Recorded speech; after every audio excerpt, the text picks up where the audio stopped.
Hi everyone, welcome to Here We Are, Brattleboro's community talk show. We're back again this week, and our guest today is Kimberly Carmody. Kimberly is an artist with a satisfying full circle story. Born and raised here in Brattleboro, her first art class was at the River Gallery School in their opening year of 1976. Kimberly went on to study art, got a master's in art education, and founded a nonprofit of her own, an art school in Brooklyn called Urban River Arts, an homage to and in the spirit of River Gallery School. And now she's back, serving as the executive director at River Gallery School, which will celebrate its 50th anniversary next year in 2026. Welcome, Kimberly. Thank you. It's such a pleasure to be here. It's so great. And you are in color block, which is perfect. Yes. It's really great. I'm so glad to have you on the show. And I know that you've been back in your position for a couple of years now, right? It'll be 2 years in September. Yeah, that's coming right up. Yeah. Yes. You settled in? Yes, I am definitely settled in. The first year was a large learning curve, I have to say. The job of an executive director of any nonprofit means wearing a lot of hats. Yes. And also just living through a year of the calendar and understanding what's coming when and who people are, and it was a lot to take in. Yes. And I even had a head start, having grown up here and already knowing a lot of people that lived here.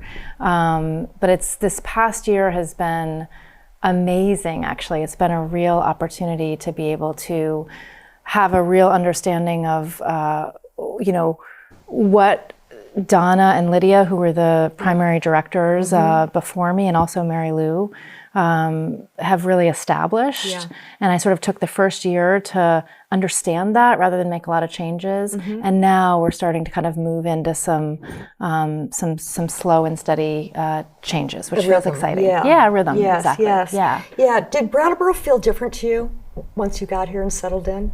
Yes. Did it? Yeah. So I think, in some ways, we were just talking earlier about how wherever you grow up, the rhythm of the countryside and the seasons and all of those kinds of things are kind of in your DNA. And I definitely feel that, and that's amazing. And also there's, some of the changes that have happened in terms of downtown have been challenging, I have to say. And by that I mean right now we're dealing with a situation where there's a challenging economy and there's many stores that have closed. We're also, as a state and especially as a town, dealing with challenging situations to just really support folks that are unhoused and people that are struggling with addiction and mental illness, to support people with real dignity and respect. Yes. And River Gallery School has always served that particular community of people and really are striving to be part of the solution downtown. Yes. So that's the biggest piece that's been different from when I was a kid. Let's jump into that for a minute, because it goes back to also when Rick and Barbara Campman founded the school. They really felt that people should have access to art, no matter who they are, no matter what kind of funding they had, or their level of being able to pay for things. They always felt that people should have access to art. So the school started in 1976 as an after-school program for children. And I actually went the very first day. The school was at its first location over at the Ingenuity Shops, which is on Putney Road, where near the marina. Above the marina. And so I didn't learn this until I was a young adult, but Rick had ended up in the emergency room, and my dad took care of him. And he had, I think it was a hernia. Maybe might have been an ulcer, but it was something that my dad, operated on him, and Rick ended up being fine. And, Rick being Rick, no insurance, no nothing. Right. And so my dad was in touch with both Barbara and Rick for a few years after that. And so my dad tells this amazing story of Barbara walking into his office and saying, John, we still don't have any money, but we're opening up an art school. And do you have any kids that, might be interested? And so my dad said, well, actually, yeah, my daughter Kimberly, she makes art all the time. She's really artistic. And so that was kind of it. And then that fall when the school opened, I remember with my mom walking up those stairs. It's kind of in the back where Clayworks, is it Clayworks? I think that's there, above there, yeah. Uh-huh. And I remember the smell of the paint. I remember meeting Rick and Barbara. I remember Pachelbel Cannon playing. It's the first time I'd really heard classical music. So many things. Yeah. And that was it. And Rick and Barbara never accepted a dime from my family. So that's the kind of generosity that is woven into the fabric of the school. Yes. Yeah. What a great story. Yeah. And part of the school's mission really is to serve everyone and to provide an opportunity for all people to be able to develop a relationship with their own creative force. Mm-hmm. And so what we do, I think, which really differentiates us from so many other organizations that also work in the arts, is that we focus on really what happens internally. And what I mean by that, we're not therapists, that's not what I'm saying at all. What I mean by that is that we, through the process of making art, of experimenting and playing with all different kinds of art materials, both 2 and 3-dimensional, what that's really doing is awakening people's internal creativity and imagination. And that is something that doesn't always happen. And so what we really tend to attend to in a tender and compassionate and very intentional way is allowing people to have the experience of not knowing. Yeah. Because when you enter into making something and face a blank canvas or, start with nothing, it's scary. Yeah. And how often do we, especially as adults, put ourselves in situations where we don't know what to do, or we don't know what's going to happen, or we might not know the right way, or what the end product's going to be, or if there's going to be end product, or when it's going to happen. Our world today is so scheduled in. Yeah. And the process of creation is just, a totally different paradigm. And we are a container that protects that and nurtures that. And so that's really, and so we really, whether it's, children of all ages or adults going up, into their 90s, whoever walks through the door, or whoever we're working with, in our outreach programs out in the community, we're trying to nurture people to realize what they have inside of them in terms of creativity and imagination is theirs, and they can really go places with that. Yes. Barbara, I think, focused on kids more. Yes. And also she had an art and meditation class going on. Yeah. She said a great thing about kids. Children are drawn to abstraction, be it in painting or construction, following an inspiration. Working with children, I'm struck by how they often create without the hesitation that comes with worrying about what they're making. Asking one student what he was making, he answered, "I'm not sure what I'm doing, but I'm pretty sure it's cool." That sounds exactly right. Yeah. Yeah. And I think that's something, that you are, both Barbara and Rick at the beginning were very aware of through their own practice. Yes. But also to bring that, into all of the classes, that place of not knowing what the heck you're going to do with that blank canvas, which is terrifying for a lot of people. Yeah. It's true. Less so for children, I would say. Yeah. But it is, but that is, we create a environment and an atmosphere that allows people to be uncomfortable, because sometimes it's uncomfortable, and also allows people to experience great joy, because sometimes it's just incredible, and everything kind of in between. Yes. And so that whatever comes up and whatever's happening, whether it's something that's frustrating or something that feels magical, there's room for that, and there's space for that. Rick had big rice paper pieces that said create joy. Was it create joy? Great joy was one. That's it. Yes. Great joy. Great joy. And so he would make large letters that were, basically just these incredible words. And a lot of people have them all over town. And they're really remarkable. It's almost a Brattleboro logo, It kind of, yeah. It's been around town for so long. Yeah. Every time you run into one, it's pretty great. Yeah. Talking about Rick and Barbara and what you're bringing to this, there's sort of a spiritual aspect to it, and I think that coming from that place, that you're bringing a place where people have a wide area that they can work in, but also, again, as you've already said, to go inside and discover things that they didn't know, that we don't know are there. Yeah, I think that's absolutely true. Rick and Barbara's approach, and I would say in some ways, River Gallery is a lot of things to a lot of people. Yes. And so I'm not saying this is the only thing. But one of the things that they really established in the studio classes, which started with children and then moved into adults, is that they created a place that was a studio for people to come and make. And then once people were engaged in making something, it might be that I'm here and I'm actually, working and I'm painting you, and I realize, oh my gosh, to be able to paint the tree behind you, I don't know how to mix up green. I can only make one shade of green. So then I might delve into figuring out how I can make 20 shades of green. Right. But that's different than having a color mixing lesson at the beginning of the class. Right, yes. And so in studio classes, which are sort of like our bread and butter, it's what came up with Rick and Barbara, and we still have them for children as well as for middle school kids, a tween studio, as well as for teenagers, a teen studio, an adult studio. That's what happens. It's a place where people come to work. Yeah. And we provide the materials, we provide River Gallery teaching artists that are not full-time at all. They have their own practices and do their own work, and then also are involved in teaching, that really meet people with dialogue and witnessing what's happening. And just again, creating an opportunity for people to be reflective. Yeah, and it's also meeting people where they are. Like when the example of how do I mix the color green? Yeah. It's in the moment that you're learning that. That's such a visceral way of learning something, so it's not rote. And not all of our classes are like that. So the studio classes are like that. We also have drawing classes. Eric Cutler teaches drawing classes, drawing 1 and drawing 2. He teaches beginning painting.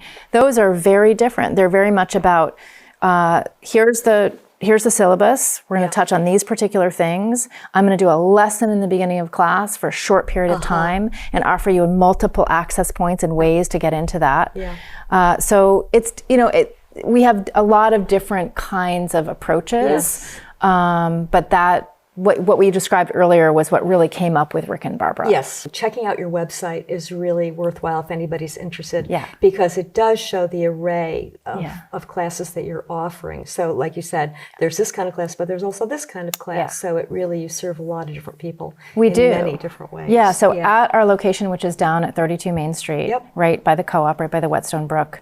So we have classes that are the studio classes. We also have classes that are ongoing in different mediums, like a watercolor class or a drawing class or an acoustics class.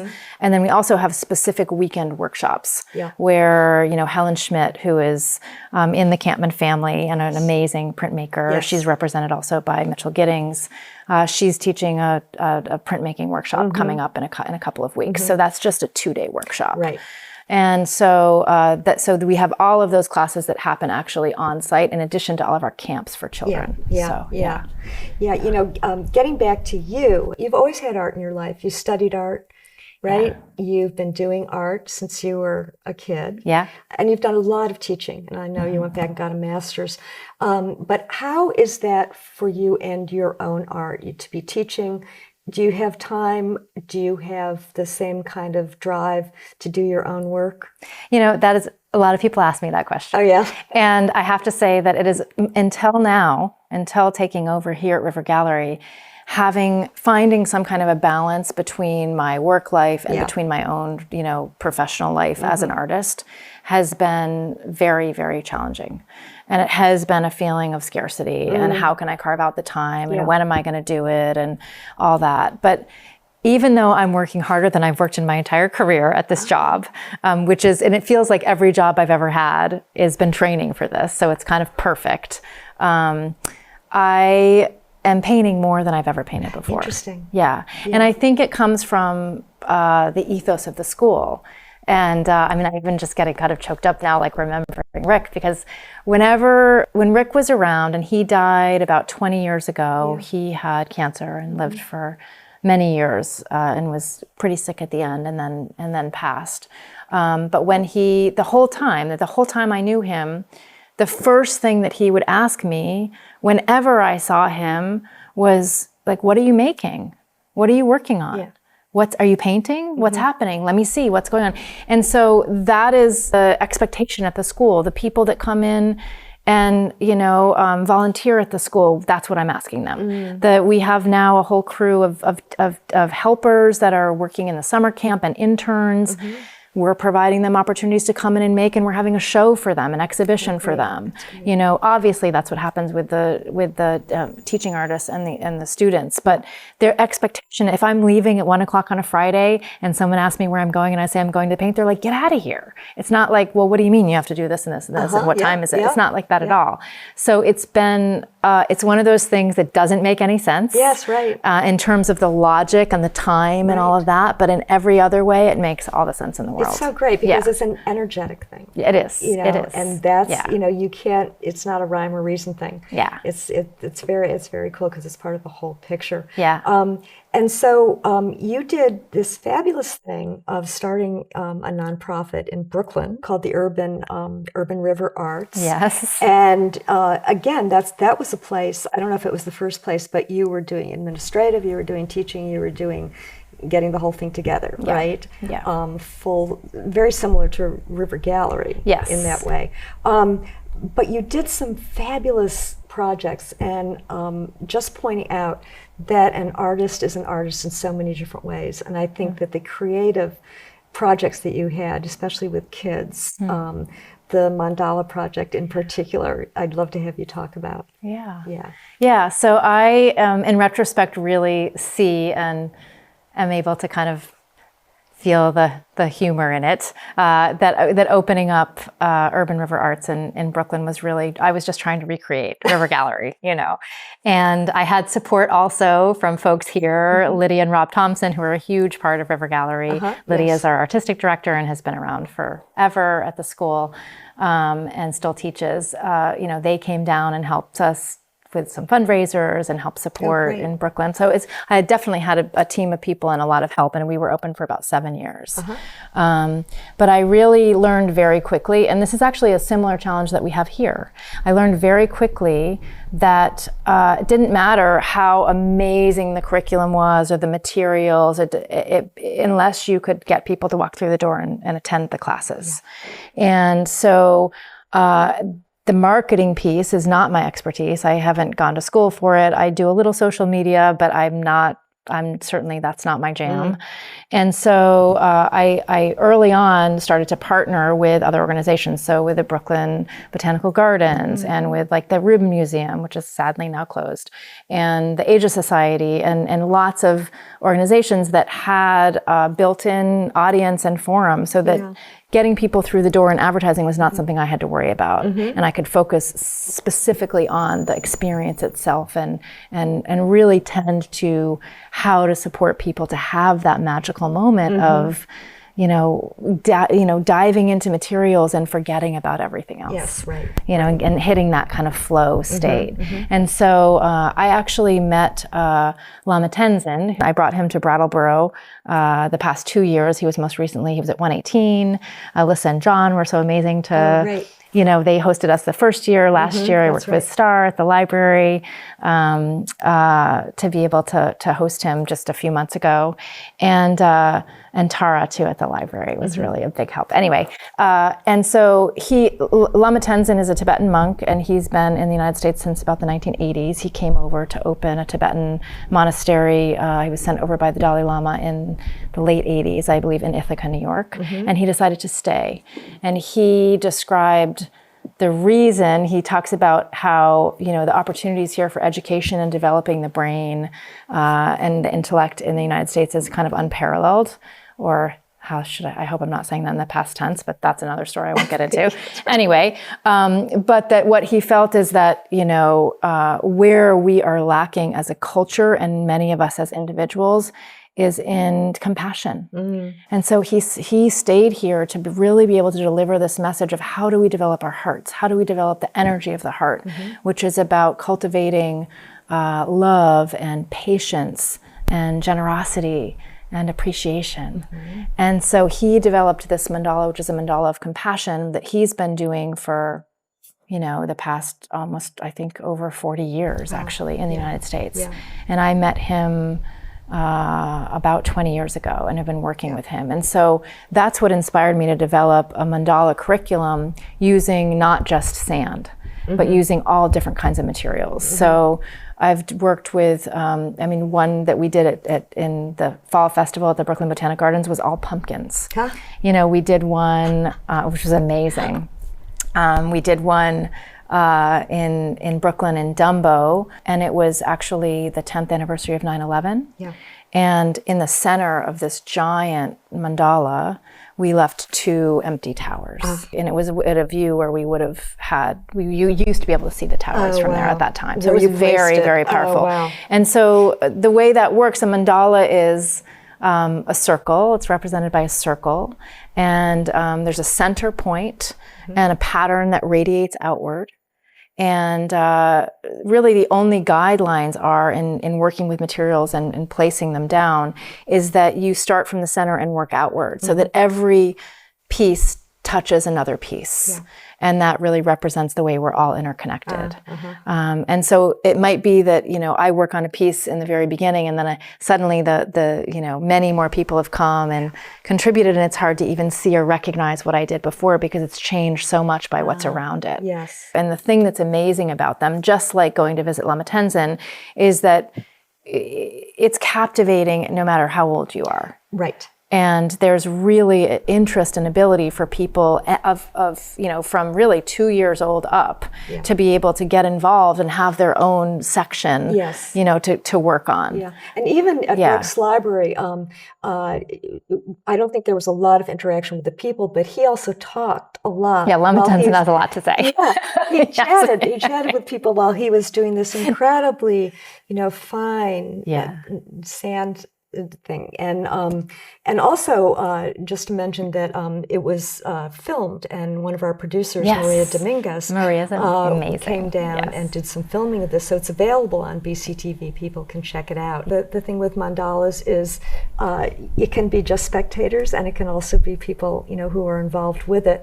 But there is something about sitting in that space, no matter what you're doing, and you really get a feel for collaboration, and also for a kind of quiet, that you don't really get much of anywhere else. It's really and I will say that that's a really great segue and a connection to sort of what happens within the spaces of River Gallery.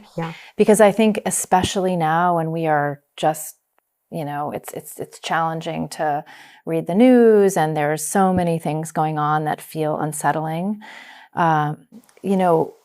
There is a sense inside the space that we create, whether it's at our, right down the street or when we're teaching out in the world, that it's a place where people can process. It's a place where people can find some kind of a sanctuary to make sense of things that aren't really making sense. Yes, that's right. And that's a big piece, actually. It's also doing. Through doing, absolutely, 100%. You also do arts in the schools locally. And you've worked with the art lords also. Yes. Which are a lot of people from Afghanistan who have been here now for, oh my gosh, it's getting close to 5 years, I think. It is. And the art lords have done some amazing murals around town. So you've collaborated with them. You have a gallery downstairs, Gallery 34. Correct. Which is, I think, always part of Gallery Walk. We have a variety of shows that happen each month and turn over each month.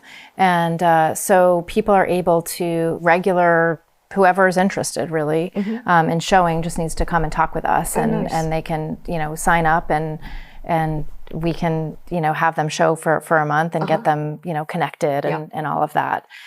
We are actually going to be holding off on having any public shows next year since it's our 50th anniversary. Yes. And we have a slate of shows happening to really celebrate the history of River Gallery. Oh, that's exciting. So we're going to start off in the beginning of the year with a Campman show, and people from the whole Campman family are going to show. We'll mount a show for our opening, the opening of our 50th birthday. That makes sense. Yes, and we're also going to have an alumni show. So if you're watching and you have ever taken a class at River Gallery and are interested in being part of the show, you can submit a piece, which will be great. Oh, that's and we'll have lots of outreach about that. Yeah. We're also, I actually just saw Bob George today. He stopped up to see one of our shows. And he's a local photographer.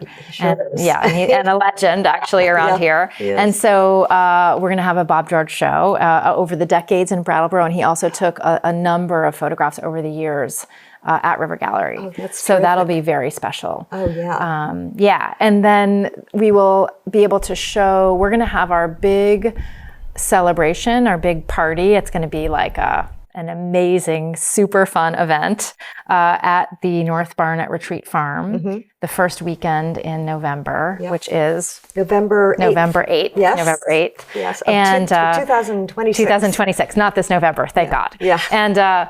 And so part of that will be our beloved fundraiser Off the Wall, which is a lottery where we, many supporters of the school who are artists donate their own work, and it's all framed pieces, and people buy a lottery ticket, and then we literally, it's not out of a hat, but Rob Thompson made this incredible contraption, and we pull ping pong balls out of this amazing sculpture. Yep. And when your number is called, you get to go pick whatever piece is on your list off the wall, and it's yours. It's so very exciting. Have you been? Yes, it's so much fun. It's really fun. And it's just a great way to get people together, great way to get art, for one thing. And also just to see the array of artists that there are it's in a this wide town. variety. It's such a variety. And all ages, Yeah, too. and Donna Haas and Lydia and Eliza Thompson worked incredibly hard to cultivate that whole event and support local artists and raise money for the school, and it's really become iconic. It's pretty amazing. It has. And Off the Wall is such a great name, too. Yeah. Going back a bunch, Kimberly, you grew up here. I did. And your dad was a doctor. Yes. Many of us know Dr. Carmody from Brattleboro Memorial Hospital. He was in practice with John Bookwalter, and who just passed, sadly, and Dr. Dixon, John Dixon. Yes. Yeah. And you went to Academy School. I did. Yes. Yeah. Which was a nice little neighborhood school. Yeah, I would ride my bike from East Orchard Street. Wow. I loved Academy. It was great getting to school, not so great going back. Yeah, right? the hill. And then you went way far away for college. You went to Evergreen. I did. I actually took a gap year, and I was really, I did not like high school at all. I went to a boarding school. I went to Loomis Chaffee, and like many teenagers, I think just had a hard time, and made a lot of art. That was good. Yeah. It was not a happy time for me, and so the idea of going back to school again was not something that I felt that I could handle or do at all. And I remember my parents were very nervous about it. And the joke is after that is that I never got out of school, which is true. Actually, last summer is the first summer that I have had a schedule where I worked the entire summer, because I've been in education my whole life, either as a student or as a teacher or administrator. And I've never had to work the entire summer. And I don't think anyone should have to work the entire summer. This is not a great thing to have to do. And so I worked in the Adirondacks, and I did some hiking out west, and then I went to Evergreen. But I have to say, I really, I was excited to go explore the country. Yes. I really wanted to travel, and that was definitely part of it as well. It was a great experience, and I still have great friends from there, and from that time in my life. And it made it so that I was ready to be in school, and I actually went to classes. Yeah. Amazing. As a freshman. And you do a lot of different kinds. I was going to ask you, what's your favorite medium, but you do a lot of different kinds of art. You do painting and you do a lot of ceramic sculpture. I haven't done ceramic sculpture lately, but I have worked in a lot of mostly hand-built work and mostly large vessels that are symbolic and sort of representational in terms of different elements of the earth. I love working with clay. Yeah. You are painting. You're painting, and most of the work that I'm doing right now, and I actually have a show in Gallery 34 in December. Oh, nice. Which I'm excited about. And so most of the work that I'm doing now is oil-based and mostly oil on paper and plein air. So I love, just going out and painting what I see. Kimberly, we're talking about all the different things you're doing as a director and the different things that you have to keep track of. So in addition to teaching and the administrative things that you have to do, there's also fundraising. There is a lot of fundraising. Yeah, which is a big word that includes a lot. And you folks have had to do a lot of creative things. Off the Wall, of course, is a fabulous way to fundraise. But are there other things, or are there things that that are particular to River Gallery in terms of fundraising? That's a good question. I mean, I think just the overall breakdown is that we are able to raise money through tuition, although we do have tuition assistance, and we offer tuition assistance to whoever needs it. And there's no paperwork involved. It's a conversation, as well as basically filling out a Google Doc that says, what's going on? How can we help you, and why? What's happening with you right now? Good to know. And so that's really been the case from the beginning, which is incredible. Like that kind of generosity is just built into the fabric of the school. Right. So there's tuition. There's also fundraising events like Off the Wall. We had a silent online auction. We're going to have a benefit concert this coming October at Next Stage, which will be great. And so different things like that. And then the other two areas and ways that we raise money are actually through grant writing, which I do a lot of with my sister Courtney, who actually lives in Argentina, but knows River Gallery and grew up here as well. And she's in education and has a lot of experience with that. And so we've actually come a lot closer through doing that, which has been amazing. That's and good. We're a great team as well. Good. In addition to that, it's really individual donors. So that there's state and public or state and private sort of foundations and trusts. Yes. And then there's also individual donors. And so one of the things that is happening right now, as the climate is really shifting because of federal cuts to the arts, is that in Vermont in particular, individual donors are really stepping up in ways that I can tell you are not happening in New York State. And I say New York State just because I know it from having lived there for so many years and having a lot of friends and connections there. And so I continue to be extremely grateful for the kind of moral compass that the state has as a whole, and the sense of that. One of the things that I find remarkable about Vermonters is that people understand on an individual level that giving is actually, the joy of receiving is not lost on them. And I think in many other places that I've worked and had to do fundraising, that people don't understand that.